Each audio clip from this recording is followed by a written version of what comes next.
कभी कभी ऐसा होता है कि क्लाइंट तो आपको टाइम पे कॉल कर लेते हैं केक का ऑर्डर देने के लिए, लेकिन आप ही के पास टाइम नहीं होता है उस ऑर्डर को फटाफट कंप्लीट करने के लिए। So hi everyone, welcome back to Kankana's kitchen. So इस ऑर्डर के साथ हुआ यूँ कि क्लाइंट का मेरे पास कॉल आया था अराउंड 3 बजे दोपहर को, एंड उन्होंने कहा कि हमें ना आज रात को एक केक चाहिए, 1 kg पाइनएप्पल केक। सो मैंने पूछा कि रात को मतलब कितनी रात को, क्योंकि कुछ लोगों को ना 12 बजे करीब केक कटिंग करना होता है बर्थडे सेलिब्रेट करने के लिए। तो कभी कभार लोग मुझसे कहते हैं कि आप 10 बजे या 11 बजे भी केक दोगे तो चलेगा।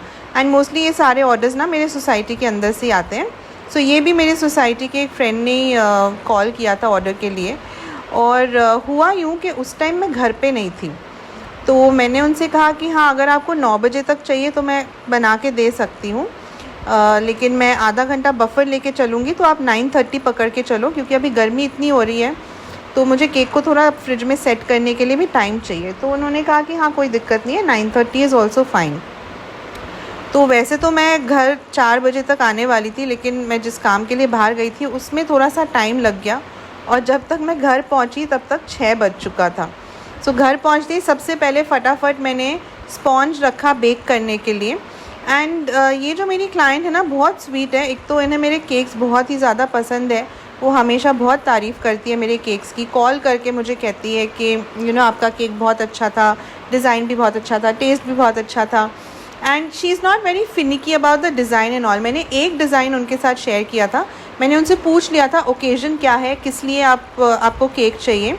तो उन्होंने कहा था कि मेरे फादर इन लॉ का बर्थडे है, तो ये केक मेरे बेटे की तरफ से उसके दादू के लिए है, तो इसीलिए हमें पाइनएप्पल केक चाहिए। तो मैंने एक डिज़ाइन निकाल के उनके साथ शेयर किया, एंड उन्होंने फटाफट से अप्रूव कर दिया। उन्होंने कहा दिस इज़ परफेक्ट, ये डिज़ाइन बहुत अच्छा है, ऐसा ही बना दो, चलेगा। सो डिज़ाइन वाइज तो मैं सेट थी, बस मुझे ये स्ट्रेस था कि स्पॉन्ज मेरा प्रॉपरली बेक हो जाए, क्योंकि यू नेवर नो, मतलब इतने सारे केक्स बनाने के बाद भी ना कभी कभार होता है फॉर सम रीज़न केक हमारा अच्छा नहीं बनता है, मतलब स्पॉन्ज ठीक से नहीं बनता है, फिर हमें दोबारा बनाना पड़ता है। तो ऐसे जब मैं स्ट्रेस में काम करती हूँ ना, तो मुझे हमेशा यही रहता है कि स्पॉन्ज अच्छे से बेक हो जाए, बाकी सब तो मैं मैनेज कर लूँगी। सो थैंकफुली यहाँ पे स्पॉन्ज बहुत अच्छे से बेक हो गया था, एंड ठंडा भी हो गया था ऑन टाइम। सो अराउंड 7:30 मैंने केक को बनाना स्टार्ट किया। सो हमेशा की तरह मैंने स्पॉन्ज को 3 लेयर्स में कट कर लिया, एंड फिर बेस लेयर को ना मैंने थोड़ा सा शुगर सिरप से सोक करके फिर मैंने उसके ऊपर पाइनएप्पल क्रश डाला है ना। यहाँ पे आप पाइनएप्पल क्रश को पानी में मिक्स करके भी उससे सोकिंग कर सकते हो, लेकिन 1 kg या उससे ज़्यादा बड़ा केक्स जब मैं बनाती हूँ ना, तो मैं डायरेक्ट क्रश थोड़ा सा अप्लाई करती हूँ स्पॉन्ज के ऊपर, ताकि उसमें भी अच्छा सा फ्लेवर आ जाए। फिर मैंने अप्लाई किया है विप्ड क्रीम की एक लेयर, एंड उसके बाद मैंने डाला है यहाँ पे पाइनएप्पल फिलिंग। नाउ फिलिंग मैं इसलिए यूज़ करती हूँ क्योंकि एक तो ये फिलिंग बहुत ज़्यादा मीठा नहीं होता है अनलाइक क्रश, एंड फिलिंग में बहुत बड़े बड़े फ्रूट के चंक्स भी होते हैं। सो यहाँ पे आप चाहो तो पाइनएप्पल क्रश के साथ आप टिंड पाइनएप्पल भी यूज़ कर सकते हो। बहुत लोग प्रीमिक्स के साथ स्पॉन्ज बनाते हैं एंड पाइनएप्पल क्रश डाल के केक बनाते हैं।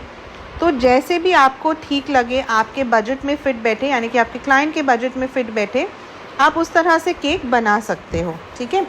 सो इस तरह से मैंने सारे लेयर्स को बिल्ड कर दिया। पहले सोक किया, फिर क्रश अप्लाई किया, फिर क्रीम, एंड फिर पाइनएप्पल फिलिंग। एंड हमेशा दोनों लेयर्स के बीच में जो गैप है ना, उसे आप क्रीम से या जो भी फ्रॉस्टिंग आप यूज़ कर रहे हो उससे आप पहले गैप्स को कवर कर लिया करो, ताकि ऊपर वाले लेयर पे जब आप काम करोगे ना, तो वो नीचे की तरफ झुकना नहीं चाहिए, साइड से अच्छे से उसको फ्रॉस्टिंग की सपोर्ट मिलनी चाहिए। सो केक को इस तरह से फिर मैंने एक पतली सी लेयर लगाई क्रीम की, और क्रम कोट करके मैंने केक को फ्रिज में रख दिया था 15 मिनट के लिए।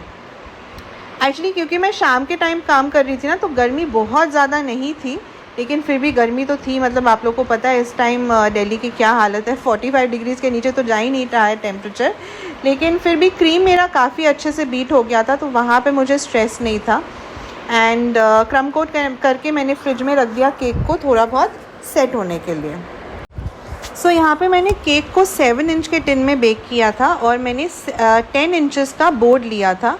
और बोर्ड जो है मैंने स्क्वायर बोर्ड लिया था, क्योंकि नीचे की तरफ मुझे कुछ डेकोरेशंस लगाने थे, तो अगर केक में कभी भी साइड में डेकोरेशंस आपको लगाना है ना, तो आप स्क्वायर बोर्ड लो, क्योंकि उससे जो साइड में जगह मिलती है ना हमें, उसमें हम ईज़िली डेकोरेशंस लगा सकते हैं एंड केक देखने में ना बहुत क्रैम्प नहीं लगता है। सो यहाँ पे मैंने क्रम कोट करने के बाद क्रीम में थोड़ा सा ब्लू कलर ऐड किया है एंड उसको पाइपिंग बैग में फिल करके मैंने पहले केक को अच्छे से उस क्रीम से कवर कर लिया एंड उसके बाद पैलेट नाइफ एंड स्पैचुला की मदद से हमें क्रीम को स्मूथ करना है। सो मैं हमेशा पाइपिंग बैग से ही कलर अप्लाई करती हूँ, आप लोगों ने देखा होगा मुझे, मतलब क्रीम अप्लाई करती हूँ, क्योंकि एक तो क्रीम बराबर से लग जाता है पूरे केक में एंड दूसरा फिनिशिंग देने में भी ज़्यादा टाइम नहीं लगता है एंड तीसरा केक का जो शेप है वो बिल्कुल परफेक्ट आता है। ठीक है, मतलब परफेक्ट राउंड शेप आता है, क्योंकि पैलेट नाइफ से कभी कभार क्रीम लगाने से ना केक का शेप थोड़ा सा ऊपर से मोटा नीचे से पतला या फिर ऊपर से पतला नीचे से मोटा इस तरफ का हो जाता है एंड वो देखने में अच्छा नहीं लगता है। सो केक को फिनिशिंग देने के बाद अब मैंने यहाँ पे ना गोल्डन लस्टर डस्ट में थोड़ा सा इवेपोरेक्स मिक्स किया है एंड एक ब्रश की मदद से मैं जस्ट इस तरह से स्प्लैश कर रही हूँ, गोल्डन स्प्लैश कर रही हूँ मैं केक के ऊपर।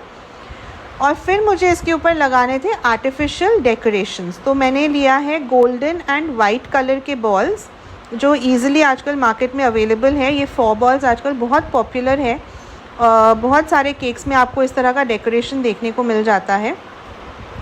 सो ऊपर मैंने 4 बॉल्स लगा दिए, नीचे साइड में भी मैंने 4 बॉल्स लगा दिए एंड फिर मैंने केक के ऊपर ना कुछ ब्लू एंड वाइट कलर के स्प्रिंकल्स लगा दिए।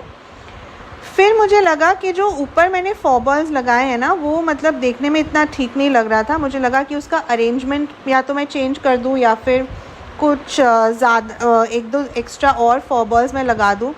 सो मैंने ऊपर ना थोड़े बहुत और 4 बॉल्स लगा दिए एंड उसके बाद मेरे पास ये एक्रिलिक हार्ट्स थे, वो भी मैंने लगा दिया एंड एक ब्यूटीफुल सा हैप्पी बर्थडे टॉपर भी लगा दिया, क्योंकि ऐसे ही डेकोरेशन था केक के ऊपर, ये इस तरह के हार्ट्स भी लगे हुए थे, तो बिल्कुल सिमिलर सा डेकोरेशन मैंने किया था। एंड बोर्ड के ऊपर ना मैंने फॉन्डेंट से दादू लिखा था, जो मैंने बोर्ड के ऊपर स्टिक कर दिया थोड़ा सा पानी के साथ। तो ये हो गया है हमारा केक रेडी। सिंपल सा केक है एंड इसको बनाने में भी ज़्यादा टाइम नहीं लगता है, क्योंकि जब हम आर्टिफिशियल डेकोरेशंस करते हैं तो उसमें ज़्यादा टाइम नहीं लगता है, क्रीम भी हमें ज़्यादा यूज़ नहीं करना पड़ता है।